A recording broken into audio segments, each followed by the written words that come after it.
Jerry and Steven, we'll kind of circle back on your expectations for the season a little bit, but at what point do you consider Ezekiel Elliott late, and what is your stance on his absence? He's he is not. He's late.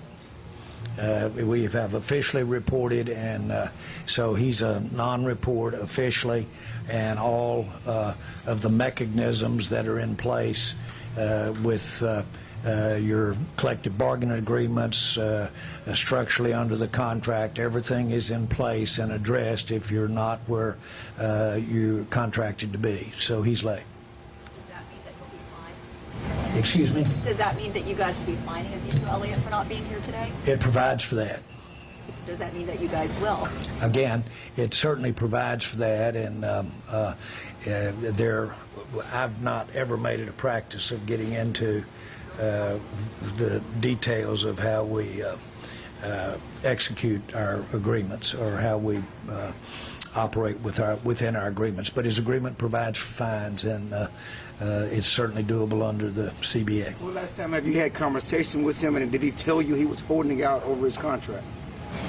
Again, I'm not going to get into, from my perspective, you can ask each and every one of us that here about when we've had conversations with him, but I'm not going to get into any conversation at all. We will not be making updates. It's certainly appropriate that you're asking about it here at our opening press conference, and he's not here. But the last thing we want to get into is a daily update on contracts. Everybody's under contract. It's a part of what goes on in football. Football is business. It's pro football. And so it is business, and you know, you are where you are on every contract. Every contract we have an agreement on. Every contract we have an agreement. And so that if there's any changes in those agreements, or if there's anything different, you never know what that's going to be until both parties have done it. So updates, where you are, where you stand, how close you are, all of that isn't necessary. So I do want to make the point, we will not be giving updates on any of our contractual status of our players. Did you expect him here? Again? Did you expect him here? We expect everybody that's under contract to be here at camp. They've agreed to be here. Given your support of Ezekiel Elliott, is it fair to say, or I'll ask you, are you disappointed at all that he's not here? Again, I'm so excited about this team, and I'm so excited about the players that we, including him, that we have under contract. And I've got excited about the work we got done in our OTAs and our mini camps. I'm so excited about how we drafted. And so this is not in any way diminish the excitement I have about this team. And this is very similar to, you say, well, does it occur to you that you might not have a player if they're a holdout in camp? Yes, I understand our game. It occurs to me we may not have a player over an injury. As a matter of fact, we prepare for that, and we know. You could not have a player over a suspension.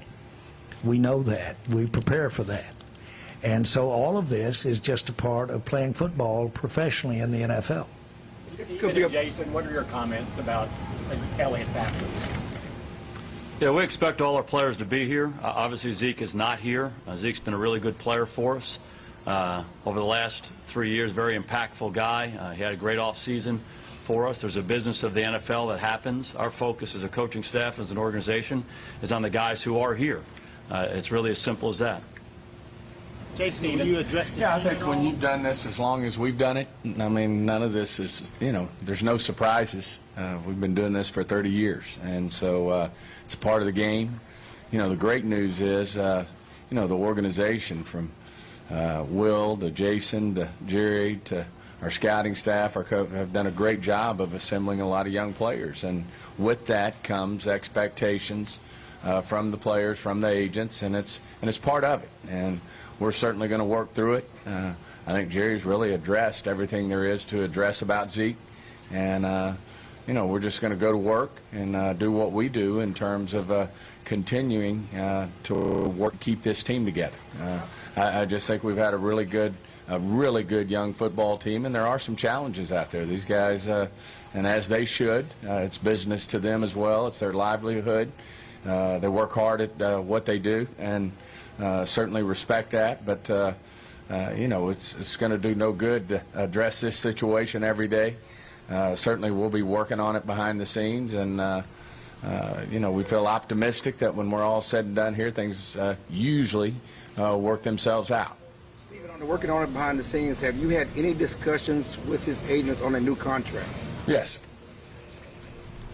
Jason, will you address the team about Zeke at all when you meet with them this afternoon? Again, we're focused on what we need to do.